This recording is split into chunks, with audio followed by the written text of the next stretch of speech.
Yeah. Sports, bitch.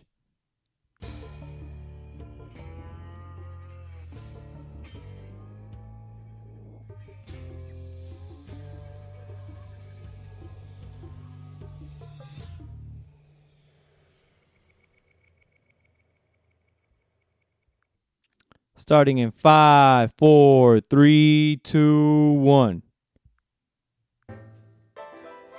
If y'all ain't catch the last intro or this intro, then y'all watching the wrong show. I don't know what to fucking tell y'all. Like, top 3 shows. And for those who don't, that do know, actually, El Camino coming out this Friday. So excited. It's all over sports. A.S.A.P is in the bags. Early in the morning for me, man. With your boy, the sports Johnny Carson, the self-proclaimed sports Johnny Carson. Let's get that corrected. AKA Sports Pastor TD James, AKA your numero uno Latino Walter Cronkite, AKA the sports science teacher Walter James White. You feel what I'm saying? This is all over sports. Solo assist part 2, no guests. Wrapping up season 1. Many of y'all asking why, what you going on a hiatus? No, I'm just wrapping up season 1. I don't know. That's that's just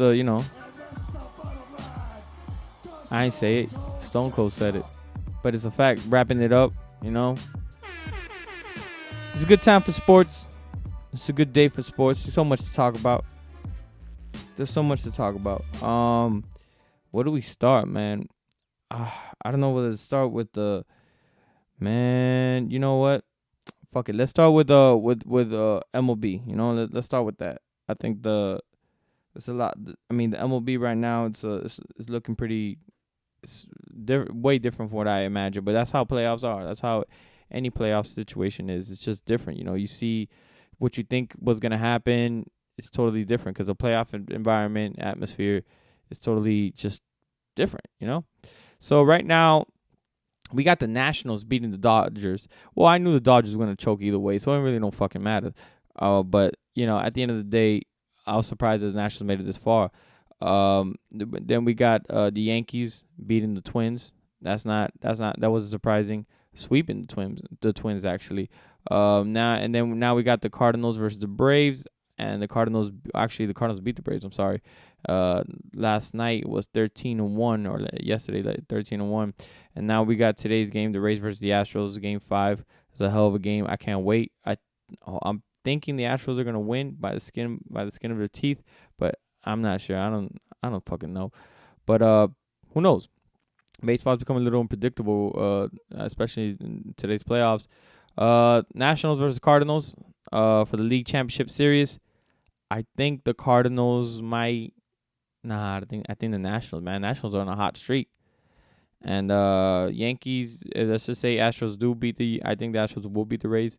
If Astros do go against the Yankees, the way Yankees been playing, I think the Yankees are going to beat the Astros, and it will end up being a Nationals versus the Yankees, where the Nationals might fall short against the Yankees. And Yankees will be a 28-time champion.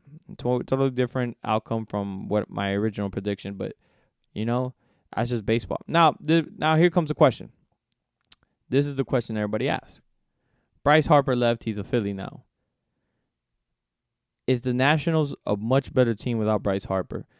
Does that mean that Bryce Harper wasn't a good baseball player, or he was just a toxic player for the team? This is the same question I asked, even the same thing with basketball players. Was Russell Westbrook a bad player for the OKC, or was he just a toxic player for the team? It's just one of those things where it's kind of crazy because Bryce Harper is a hell of a talent, but he's this season was a slump year for him. It was just a terrible year for him. But you know what? I think the Nationals, and it's surprising, the Nationals are much better. But it's just one of those players that I think Bryce Harper is only a good seasonal player. And as far as just him being down, him in the beginning, he's a phenomenal player in the beginning of the season, and then he hits his little slumps here and there, and towards the end of the season, he's just not as clutch. I don't know. I think Bryce Harper is a little bit of an overrated player. Not a little bit. He's actually an overrated player. And Wow, and it's crazy to see that the Nationals are actually in the World Series. Who would have thought, right? But that's just how that's just how shit goes. Uh, I don't know what's gonna happen. You know, as far as the conversation of is Bryce Harper even a viable player for them? Is he even that much of a is he even worth the money that they paid that the Phillies paid him?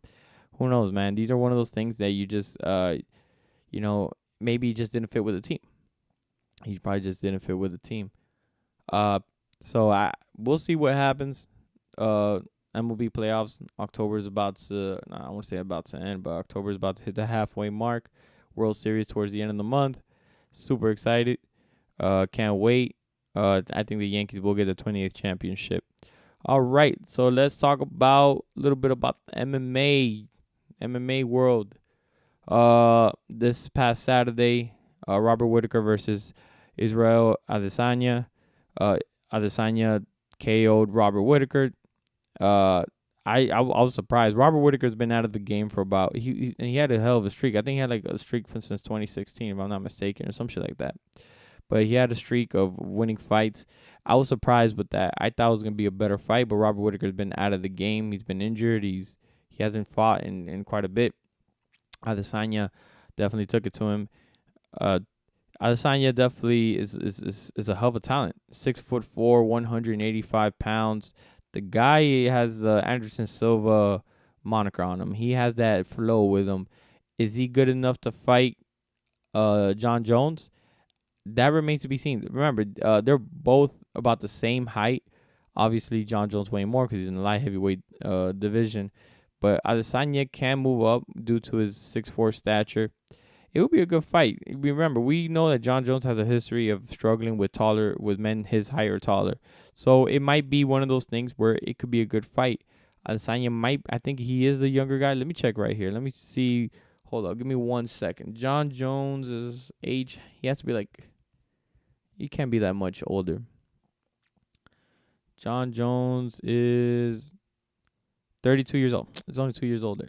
I still think it'll be a good fight. They're both the same height. The reach, let's see, 80 inches. Jon Jones is 84. Wow. Yeah, I think. Yeah, Jon Jones is still to me the pound for pound best fighter in MMA. So I think Jon Jones will definitely take that. But that'll be the dream matchup. The one that all MMA fans are anticipating is the Masvidal versus Nate Diaz fight. Probably the biggest fight in the last, I would say, since Nate Diaz versus Conor McGregor. And I think this might even have a little, for MMA fans, it might be a little bit more promising than that. So I think it might be the biggest fight in history, in my view. So we'll see. I'm excited. I'm going for my Miami brethren. You know what I'm saying? Jorge Masvidal.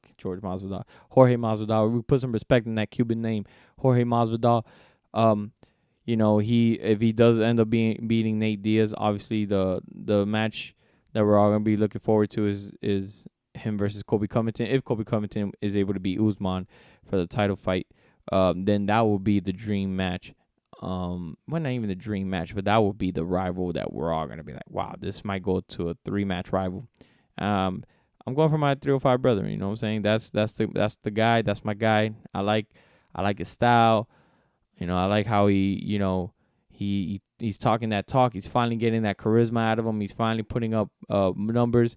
It's long overdue. He's paid his dues throughout the years. If you guys don't like his story, then man, I don't know, man. I guess you're not a Miami fan. I don't know. You gotta love guys like that. You know what I'm saying? He came from the street fighting scenario back in the younger days. I was only like in 6th grade, 5th grade when he was like doing the backyard fighting. The guy is a fucking animal. He's a beast. And bro, there's nothing more to say. It's gonna be a hell of a fight. Nate Diaz is no slouch himself. Nate Diaz is one of the baddest motherfuckers in the game. Probably one of the best fighters and probably one of the most popular fighters. Probably, I wouldn't say as popular as Conor McGregor, but he's a short stop for a second or third. Obviously with Jon Jones and I can't think of anybody else. But yeah, but that's pretty much it. Speaking of which, John, actually no, man, let's move on from MMA. We don't got nothing else to talk about MMA. Anybody got else to talk about MMA? Nobody else got something to say about MMA? Nope. Nobody got something? Nope. I'm playing around, man. There's no guess here. Um, so right now, preseason, NBA preseason basketball started. Actually, you know what? Before we get into that, uh, the NFL, college football. Actually, let me just get into college football real quick. Lost against Virginia Tech on a tight game. Fucking I don't know what else to say. I don't know what else to even say about them. It's just we're just playing terribly. Our QB decision right now, we're between Nikoski. I think we were confirmed that Nikoski Perry will start this Saturday against Virginia Cavaliers, which are ranked 23rd. I don't know if they moved up, and it kind of, or 28th or 23rd or something like that. But now obviously we took Jaron Williams out of the game because he had 3 interceptions in the first quarter of the Virginia Tech game. We put in Nikoski Perry. We did a lot better job. The game got a lot closer. I think we were losing like 21 nothing, and we actually caught up to only losing by, I think, by a field goal, right? I think by a field goal, or no, by a touchdown. I'm sorry, by a touchdown. That whole quarterback situation. Look, I'm not gonna put the blame on the players. I think we gotta put the blame on the coaching staff. Manny Diaz obviously is a green coach, but we're obviously he's catching a break because he just started this whole head coach situation, whole head coach scenario.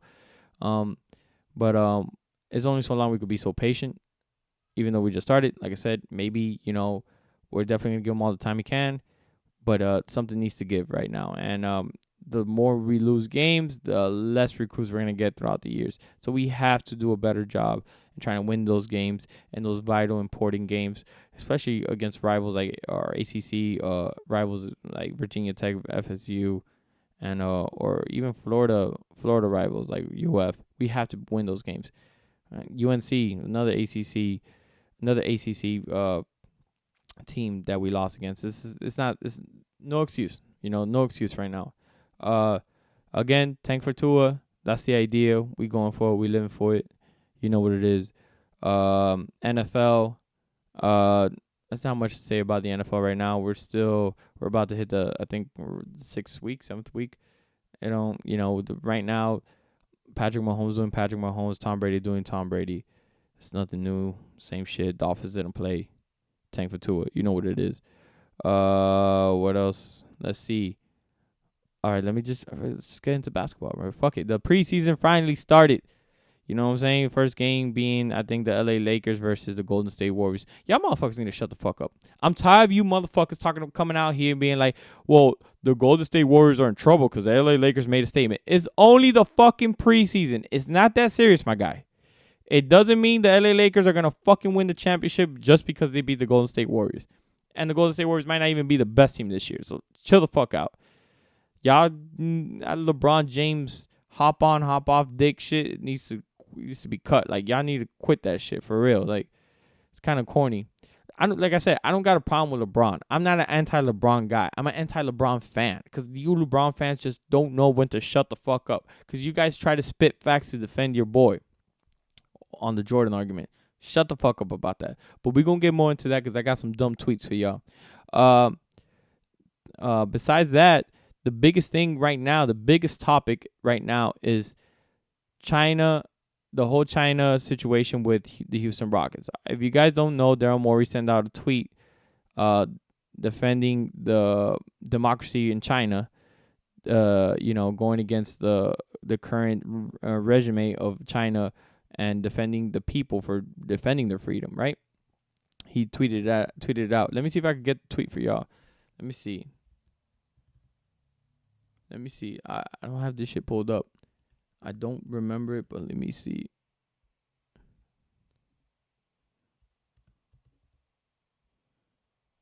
He deleted the tweet, but it's caused a lot of ruckus. Let's see if I can find it. Oh, ESPN has this shit here.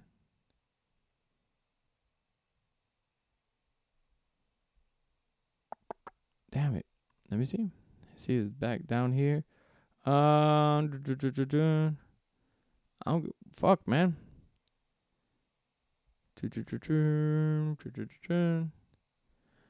Yeah. So nevertheless, while I go look for it, Daryl Morey tweeted out the support for China's democracy and going against the regime of current. He wrote, "Fight for freedom, stand with Hong Kong." Obviously, if you guys don't know, there's this fighting for the freedom. Obviously, they wanted the democratic. They want democratic freedom. Obviously, because China is a communistic country. Obviously, there's nothing wrong with fighting for what you believe, and I believe and I agree with that. I know a lot of we have a lot of Cubans here in Miami that left Cuba because they're fighting for they wanted to find freedom, and that's very obviously that that's a very delicate situation, and you got to respect that.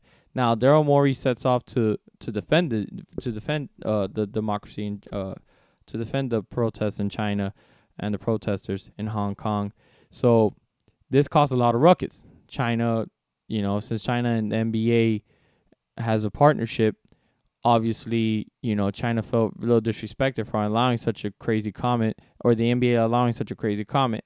So the NBA acted quickly and demanded Houston an apology, and Daryl Morey had to delete the tweet, and they asked James Harden to apologize on behalf of Daryl Morey. Listen, there's many sides to this shit. I'm going to give y'all my side. Y'all, listen, you have, as a human, you have the right to say whatever the fuck you want. If Daryl Morey wants to tweet that shit out, who gives a fuck? He's saying the honest fucking truth. But the problem is that, well, you know what? Where are we getting involved in other people's business? When you mean other people's fucking business, it's a fucking human business, all right? As a human, you have the right to fucking live. You have the right to do whatever the fuck you want to do. Listen, I don't fucking agree with Daryl Morey sending James Harden to fucking send an apology. All right, let James Harden focus on his fucking defense, not focus on what he's gonna write on this fucking apology speech. Daryl Morey should have been the one to grab his fucking balls and be like, "Yo, listen here, yo, China, my bad, my guy. I don't mean to disrespect y'all. Even then, you shouldn't even have to fucking apologize. That's your fucking view. But yet the NBA has China's money so far up their ass, they're worried about losing their fucking partnership with China, which makes about millions and millions upon millions of dollars. And that's about it. But this is the shit that pisses me off. Why are the players allowed to look, and I understand both parties. The players are allowed to go against whatever they feel in the United States. What is wrong about whatever situation is going on in the United States when we know the situation? Why can't the players or the coaching staff go against whatever's going on outside of the United States? Now, I hate these fucking Republicans too. They'll be like, "Yeah, why you guys go against Trump, but you guys don't want to defend the Chinese democracy?" All right, listen here, shut the fuck up, all right? Because as much as you defend the freedom of China, I need the same. And you know me, man. I always talk about energy. And I don't know if I said in this podcast, if you guys know who I am, I talk about energy. Keep that same energy. As much shit you're talking about China, I need that same energy for you talking about the freedom of here in the United States, or the equality here in the United States. Same thing with all the liberals. All you motherfuckers that are against Trump, keep that same energy for the Chinese. Keep that same energy for whatever's happening in China, because then people are suffering. They feel like they don't got the freedom. Not even they feel like they know they don't got the freedom. So it's a fucking fact. It's the protests. People are unhappy. It's sad. It's sad situation. I mean, China's the least of just what's going on. There's many things going wrong in the world, but right now the topic of it is China. Daryl Morey is trying to defend China. And Daryl Morey, I'm pretty sure is a Trump supporter, so he probably never went up against Trump. But I need that same energy from both sides. You know what I'm saying? Daryl Morey, you got to keep that same energy. As much as you want to go against China, going against going for China's freedom, and the protests going on right now with China and with China and Hong Kong. You got to keep that same energy, especially here in the United States, for Donald Trump and the equality that needs to be served. All right? You don't need to put James Harden in a fucking apology speech. That shit pisses me off. And you had Russell Westbrook there right next to him. I think he said a couple words or two. Like, really? oh, we're sorry, China. Fuck that. Y'all scared to fuck the money up. But keep that same energy, same energy for the United States as well. That's what I don't understand. But you know what I'm saying? I don't like Republicans. I don't like Democrats. I don't like none of the motherfucking parties because Democrats like to go against, and I don't mean to get political here, but Democrats like to go against for, obviously they're in favor of their of the team. I'm sorry, of their, the whole trending Twitter shit, whatever's popping in social media. That's how they feel. Like, oh, you guys feel that? Then we're going to feel the same way. Republicans just, they got the old school white mentality. They're trying to keep it to the fucking 1950s, which is not going to happen because we're fucking 2019, moving into 2020. I don't like both parties. I don't give a fuck about, I don't give a fuck about these politics. I'm just here to mention that who gives a fuck, all right? If Daryl Morey said it, the NBA shouldn't be so fucking pissy about it and be like, well, you have to delete that. Nah, fuck that. Let them keep that fucking energy. But I need Daryl Morey to keep that same energy about what's going on here in the United States as well. Same thing with y'all. Y'all want to speak out against the United States? I need that same energy how you speak out against other humane situations outside of the United States. So, you know what it is? That's just my view on it. I don't know if I got anything else to say on it. Let's see. But if American basketball doesn't believe the NBA is not... Yeah, man. No, look, NBA Commissioner Adam Silver defended Morey's rights to send a tweet in a statement Tuesday in Tokyo. Well, good for you, Adam Silver. At least you're grabbing your balls and being like, hey, you know what? If that's how Daryl Morey feels, that's how Daryl Morey feels. We're not. And he said that and I quote, Adam Silver said that the league would not pursue profits over principles. You got to keep that energy. I like that. You see, that's what you got to do. You know what I'm saying? But again, Houston Rockets don't want to fuck the money up. NBA don't want to fuck the money up. Adam Silver says that shit, but I'm pretty sure NBA is like, whoa, fam, we cool, right? You still gonna pay us some $20 million, right? It is what it is, man. Some shit is just. It's just crazy, man. I don't even know what to tell y'all. All right. Let's see. Wrapping this thing up. It's time for a brand new. It's time for our latest segment. You know what it is. If you guys heard last week, it's our latest segment. You're a fucking idiot. Yeah, that's good. It's for the dumbest tweets. You know what I'm saying? The dumbest tweets. Let me see. Where my man at? Every time I look at this dude. That's how I feel every time I see someone tweet something stupid. I'm dead. That's exactly how I feel too. Look, where my man at? I want to get. Where's my man at? Where's he at? Yeah, that's my man's.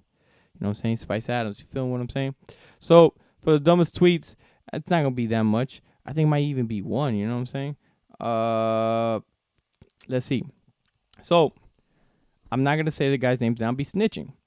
But he wrote, the biggest myth, I quote, the biggest myth in the NBA is that LBJ, LeBron James, for those who don't know, isn't clutch.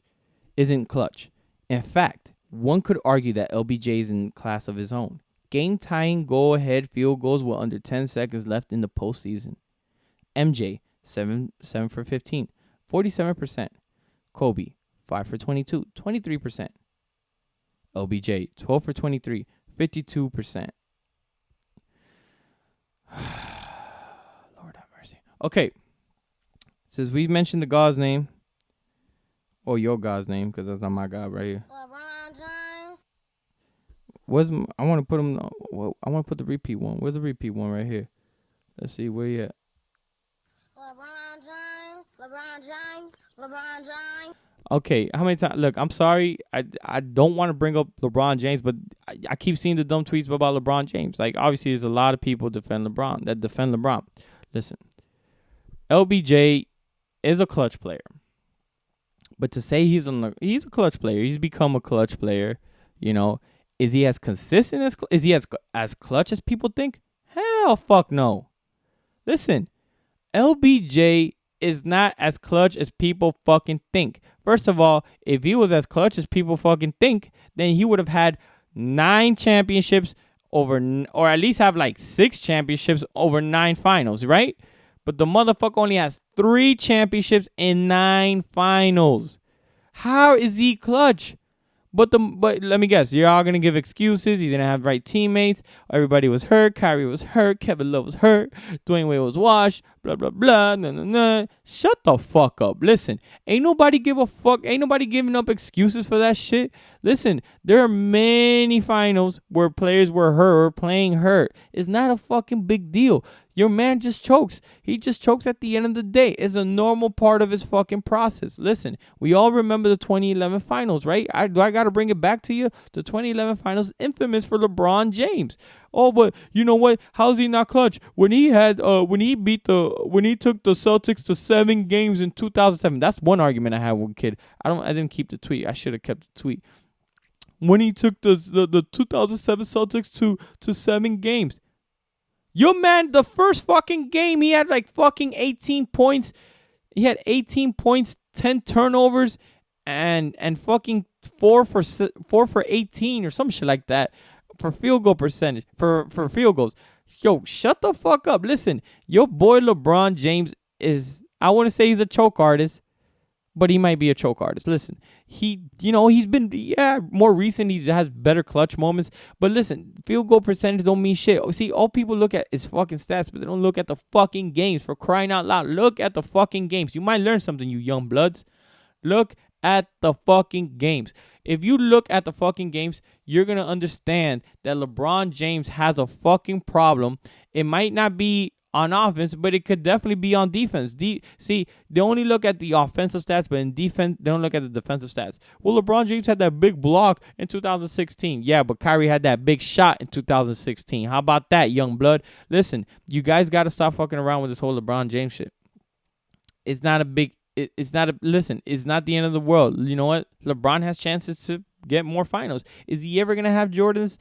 Is he ever going to be a Jordan? Never. I don't see it. I don't think so. Unless he somehow gets 4 championships in a row and has 7 championships and all of them are his finals MVP, then you know what? Then we can make the argument that LeBron James is better than Michael Jordan. Until then, y'all got to shut the fuck up. Like, for real. Like, it's upsetting. You know what I'm saying? Like, I don't want to have to bring this again.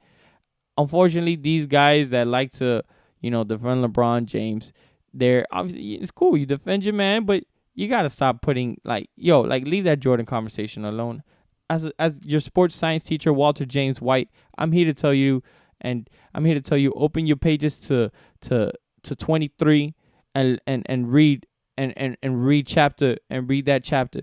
Michael Jordan and the 6 finals championships. And you're going to realize how great the great Michael Jordan is and how great the legendary man is and how clutch he was. It wasn't only on offense, it was on defense. Both ends on the floor. He knew how to play. He knew when to do it. He had his IQ was on set. People are going to be like, well, LeBron James doesn't have the scorer's mentality. Again, but then these are the same people that be like, well, LeBron James has scored more points than Michael Jordan. Shut the fuck up. Listen, all I got to tell y'all is, where's my man at? That's it. Put it on. Curb your enthusiasm, bitches. It's all good. I got none. Let's see. Well, since we come to the end of the show, wrapping up season 1, I'm going to put y'all on something. You know what time it is. It is the great, legendary.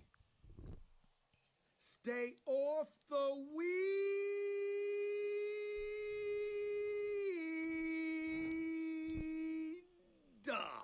Please do. Please do. Please do. Sorry, there's a little commercial there. I don't got the YouTube bullshit, but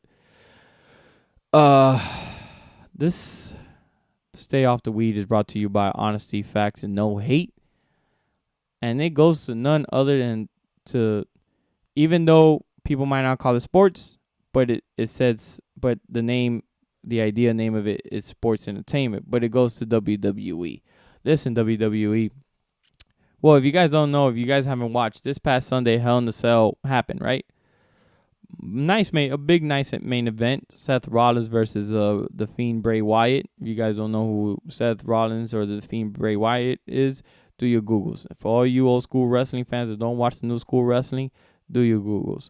Now, the Fiend Bray Wyatt is a hot commodity right now. He's big. He's big in the sport. He's big in WWE. So he's doing, he's climbing the ladder. He had the championship match against Seth Rollins. Now, they had a Hell in a Cell match. It was a great match, great setting, great feeling, great vibe.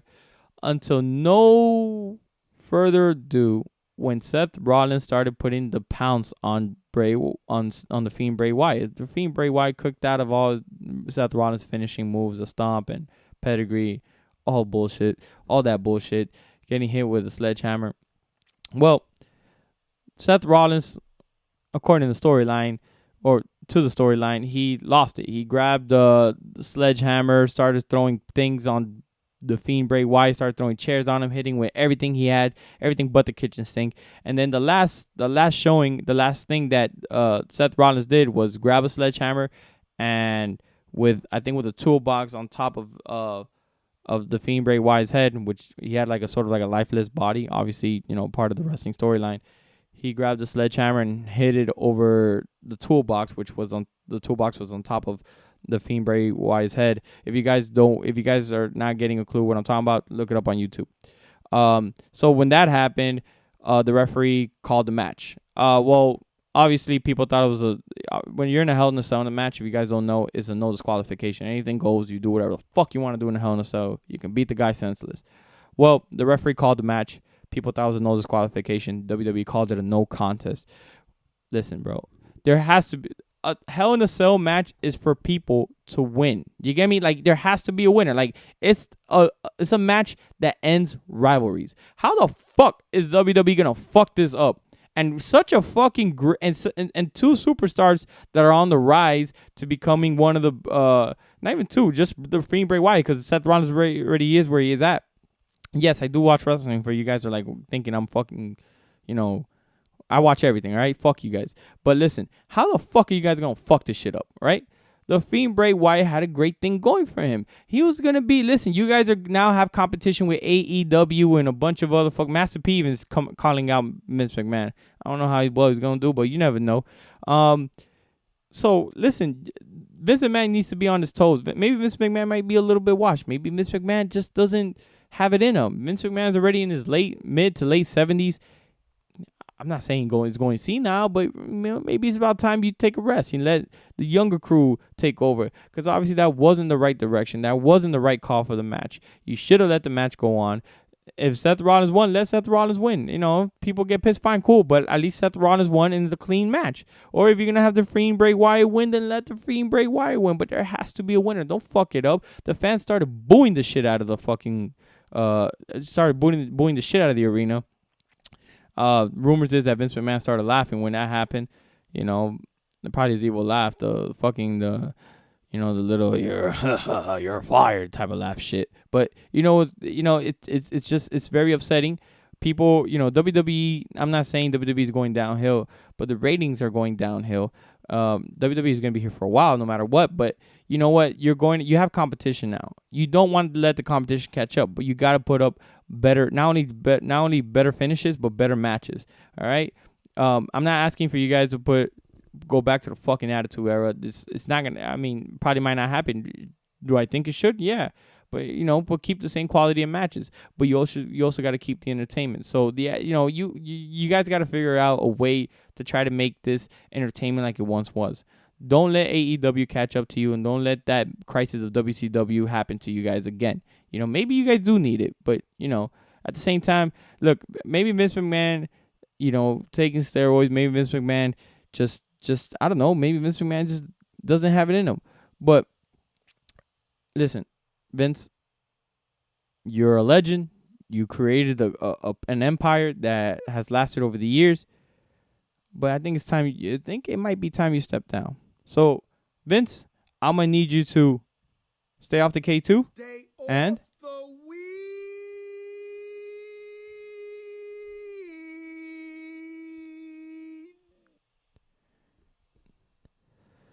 get better, Vince. Get better. All right, guys, this is the end of the show. I want to thank everybody that listened in, tuned in. Season 1 is a wrap. Season 2, maybe I'll drop it this Sunday. I'll drop the first episode of season 2. But I'm gonna keep it into seasons. I don't know why I decided that. I just got bored. I'm like, you know what? Let me just do the season 1 and season 2. Hopefully season 2, I'm gonna start off with a bigger bang. I'm trying to, obviously it's just a start. That's the reason why, I'm doing season 1, season 2, because, I want to see the improvement from every season. I guess that's probably the reason why. But I appreciate you guys coming in. Thank you for listening. For those that do listen, for those that don't listen, this is it's always a pleasure talking to y'all. If you and you guys giving your criticism about the show and giving your criticism about topics, or giving your criticism or your thoughts over what I talk about. That is the best. I love that. That shows that you guys are listening. Whether you hate the show, whether you love it, as long as you guys listen, I appreciate it. Thank you guys so much. The Sports Johnny Carson is signing out. Good morning, good afternoon, and good night. Especially good morning, because it's in the morning for me. Thank you guys.